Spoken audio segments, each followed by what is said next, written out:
विद्यार्थ्यांवरील लाठीमारावरून रांचीमध्ये राजकारण तापलं। भाजपकडून आज झारखंड बंदची घोषणा। रांचीत 3000 पोलीस तैनात। संवेदनशील परिसर आणि विद्यार्थ्यांच्या हालचालींवर विशेष लक्ष।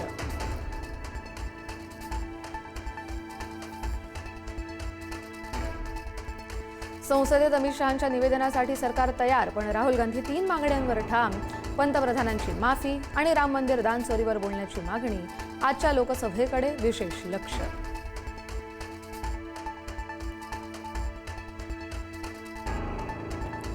दिल्ली आंदोलनातील विद्यार्थ्यांवर पॅलेट गन चालवण्याचे आदेश कोणी दिले? अमित शहांनी उत्तर द्यावं। राहुल गांधींची मागणी।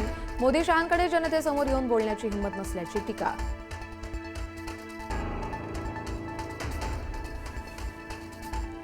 शिवसेना पक्ष आणि चिन्ह वादावर आज सुप्रीम कोर्टात सुनावणी। वकील कपिल सिब्बल मांडणार ठाकरे गटाची बाजू। निवडणूक आयोग विधानसभा अध्यक्षांच्या भूमिकेवर होणार युक्तिवाद।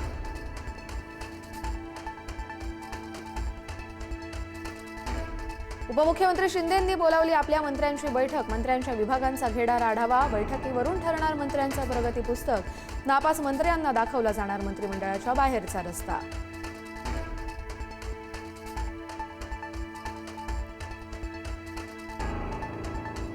पक्ष मजबूत करण्यासाठी ठाकरे बंधूंचं सप्टेंबर नंतर राज्यभर दौरे। उद्धव ठाकरे राज ठाकरे सप्टेंबर नंतर राज्याचा दौरा करणार। जेन झी आंदोलनामुळे संजीवनी मिळाल्यानंतर ठाकरे बंधू सक्रिय।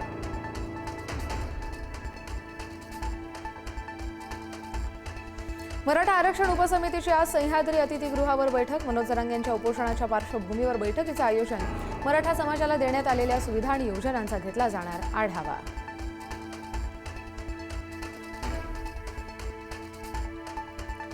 सुप्रिया सुळेंची कन्या रेवती आणि सारंग लखानी यांचा दिल्लीमध्ये रिसेप्शन सोहळा संपन्न। सगळे पवार कुटुंबीय स्वागतासाठी उपस्थित।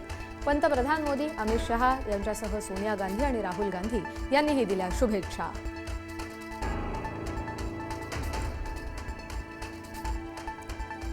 मुंबई पाठोपाठ पुण्यात आज भाजपची तिरंगा रॅली। मुख्यमंत्री फडणवीसांसह रवींद्र चव्हाण उपस्थित राहणार। तिरंगा रॅलीवर राष्ट्रवादीचा मात्र आक्षेप।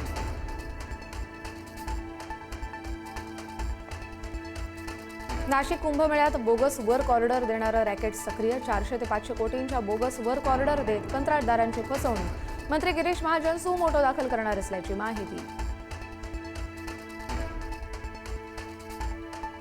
पुणे सातारा महामार्गावर शिरवळमध्ये भीषण अपघात। भरधाव कार आयशर ट्रकला धडकली।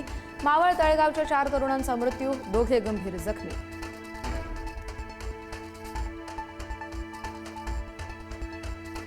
घरगुती वादातून बापाचा पोटच्या पोरांवर धारदार शस्त्रानं हल्ला। हल्ल्यामध्ये 7 वर्षीय मुलाचा मृत्यू तर 11 वर्षीय मुलगा गंभीर जखमी।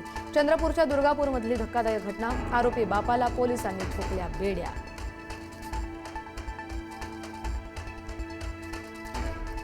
पालघरच्या जव्हारमध्ये भूकंपाचे धक्के। एका तासात 2 वेळा भूकंप। नागरिकांमध्ये भीतीचं वातावरण। 3.2 रिश्टर स्केल भूकंपाची नोंद।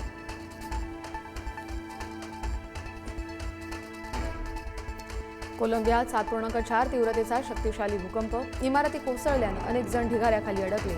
भूकंपात किमान 132 जणांचा मृत्यू। मृतांचा आकडा वाढण्याची शक्यता, तर 500हून अधिक जण गंभीर जखमी।